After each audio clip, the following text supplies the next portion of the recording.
Baik, bismillahirrahmanirrahim. Assalamualaikum warahmatullahi wabarakatuh. Hai teman-teman, perkenalkan nama saya Hegal Supardi dengan NIM 2220203862201020. Saya dari program studi akuntansi Lembaga Keuangan Syariah, Fakultas Ekonomi dan Bisnis Islam, YAIN Parepare. Saya akan menjelaskan 5 judul materi ekonomi makro Islam. Yang pertama yaitu kebijakan fiskal. Nah, kebijakan fiskal adalah kebijakan yang dibuat dan dilakukan pemerintah untuk mendapatkan dana yang dapat digunakan untuk melaksanakan pembangunan. Dengan kata lain, kebijakan fiskal adalah kebijakan pemerintah yang berkaitan dengan penerimaan dan pengeluaran negara. Manfaat kebijakan fiskal. Yang pertama yaitu menjaga kestabilan ekonomi. Yang kedua, pengembangan pembangunan jangka panjang. Yang ketiga, pengalokasian sumber daya. Yang keempat, meningkatkan pertumbuhan ekonomi. Selanjutnya yaitu sumber pendapatan negara. Yang pertama yaitu pajak. Yang kedua, penerimaan bukan pajak seperti BUMN, sumber daya alam, dan penjualan saham. Yang ketiga yaitu pinjaman. Keempat, hibah. Sumber pengeluaran negara. Yang pertama yaitu belanja negara seperti belanja pegawai, belanja barang, belanja modal, belanja hibah, bantuan sosial, subsidi BBM dan non BBM, serta membayar hutang negara. Yang kedua yaitu belanja daerah seperti dana bagi hasil, dana alokasi khusus, dana alokasi umum, dana otonomi khusus, dan penyesuaian. Selanjutnya materi kedua yaitu kebijakan moneter Islam. Nah, poin pertama yaitu pengertian kebijakan moneter Islam. Kebijakan moneter Islam adalah pengelolaan moneter yang berbasis pada nilai-nilai Islam yang diharapkan akan menciptakan stabilitas harga dan perekonomian yang kondusif dalam memberikan kontribusi terhadap pencapaian tujuan-tujuan pembangunan ekonomi suatu negara.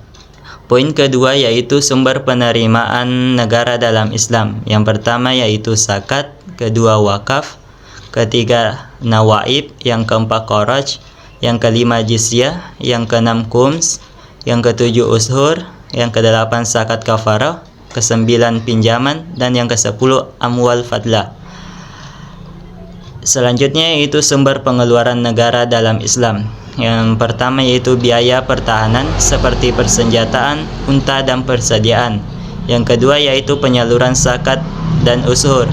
Yang ketiga pembayaran gaji untuk wali, qadi, guru, imam, muadzin, dan pejabat. Yang keempat yaitu pembayaran upah para sukarelawan.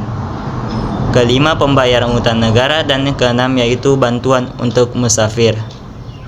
Selanjutnya yaitu materi ketiga yaitu mazhab mainstream. Nah, poin pertama yaitu keseimbangan di pasar uang dalam perekonomian bunga. Keseimbangan permintaan dan penawaran uang akan terjadi pada tingkat bunga tertentu. Ekonomi konvensional berpendapat bahwa interaksi permintaan dan penawaran uang akan senantiasa membawa suku bunga pada tingkat keseimbangan. Apabila suku bunga berada di atas tingkat keseimbangan, pasokan uang melebihi permintaan. Mekanisme penyesuaian berjalan karena pada tingkat bunga tersebut, opportunity cost memegang uang menjadi terlalu tinggi. Poin kedua yaitu keseimbangan dalam fungsi saving, investment, dan income.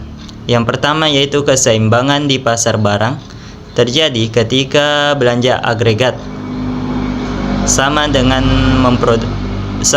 produksi nasional. Belanja agregat terdiri dari komponen domestik, mencakup konsumsi, investasi, dan belanja pemerintah. Dan komponen asing berupa ekspor neto, yakni nilai ekspor dikurangi nilai impor. Yang kedua yaitu dalam perekonomian bunga interaksi. Interaksi tabungan dan investasi merupakan interaksi permintaan dan penawaran modal dengan bunga sebagai harga. Tingkat bunga akan mengarah pada tingkat di mana terjadi keseimbangan tabungan nasional dan investasi. Kenaikan pendapatan nasional akan meningkatkan nilai tabungan pada berbagai tingkat suku bunga. Akibatnya, terjadi kelebihan pasokan modal pada tingkat bunga yang berlaku. Poin selanjutnya yang ketiga yaitu uang dan perekonomian. Yang pertama yaitu uang dalam ekonomi konvensional. Uang dalam ekonomi konvensional. Menurut ekonomi konvensional, uang dapat dilihat dari dua sisi, yaitu dari sisi hukum dan sisi fungsi. Secara hukum, uang adalah sesuatu yang dirumuskan oleh undang-undang sebagai uang. Sementara, secara fungsi, uang adalah segala sesuatu yang menjalankan fungsinya sebagai uang. Yang kedua yaitu teori permintaan uang. Teori permintaan uang terbagi dua, yaitu teori permintaan uang dalam ekonomi konvensional, teori permintaan uang saham ekonomi konvensional dibagi menjadi tiga kelompok, yaitu yang pertama teori permintaan uang sebelum Keynes, yaitu keberadaan uang pada hakikatnya adalah flow concept, di mana keberadaan uang atau permintaan uang tidak dapat dipengaruhi oleh suku bunga, tetapi besar kecilnya uang akan ditentukan oleh kecepatan perputaran uang tersebut. Yang kedua yaitu teori permintaan uang menurut Keynes, terkait dengan tujuan-tujuan masyarakat untuk meminta atau memegang uang. Yang ketiga itu teori permintaan uang setelah Keynes, yaitu jumlah uang yang diminta tergantung tingkat pendapatan nasional. Yang ketiga yaitu teori permintaan uang dalam ekonomi Islam. Fungsi uang dalam ekonomi Islam yaitu sarana penukaran, penyimpanan nilai, dan bukan barang dagang atau komoditif. Materi keempat yaitu model analisa ISLM dalam perspektif Islam. Yang pertama itu pasar barang. Pasar barang adalah pasar di mana semua barang dan jasa yang diproduksi oleh suatu negara dan dalam jangka waktu tertentu. Adapun pengertian kurva IS ialah hubungan antara tingkat bunga dan tingkat pendapatan yang konsisten dengan keseimbangan dalam pasar barang dan jasa. Pasar barang dan kurva IS dalam perspektif Islam. Yang kedua yaitu pasar uang.